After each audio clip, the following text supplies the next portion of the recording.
The point is this, we don't need Mother May I. Okay.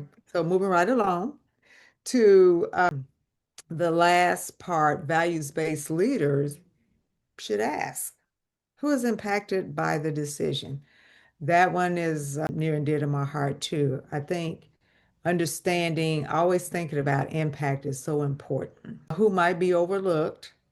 In my mind, I don't think that's hard, but what is hard for people is to deal with those who are overlooked. I feel if I'm standing and not speaking, or if I'm seeing something and not doing other things that you can control, I'm not saying you're going to change the world, but that kind of leadership builds trust. So today, those things are still needed. We need trust in, the current environment.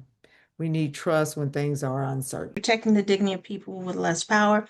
I am inclined to speak up for folks. I just don't like folks, just being swept along in someone else's decision because who is impacted by this decision. So leadership or otherwise leading where you have influence is probably, I don't know how people would necessarily think about that internally, but I would say that one of the biggest mistakes one makes in moments like this that we're having is believing that leadership only counts when it's systemic or visible. It's like you cannot complain if you're not part of the solution. Speak up, say something, try and make it better. So consider that influence is local.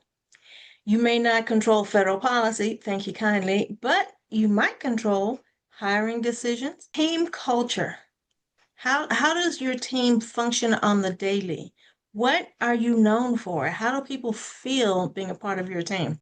How conflict is handled? Can we handle conflict as an adult? Who gets mentorship and visibility? I frequently look for opportunities for my people to be seen and be supported and uplifted. I feel strongly as a leader that I should be developing my staff, right? So I am going to look for opportunities to help them shine.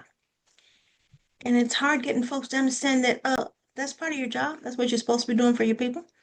So this is, in my mind, where everyday leadership lives. Those are words that 1, 2, 3, 5 opportunities you have to demonstrate your leadership. Values-based leaders create microclimates of respect.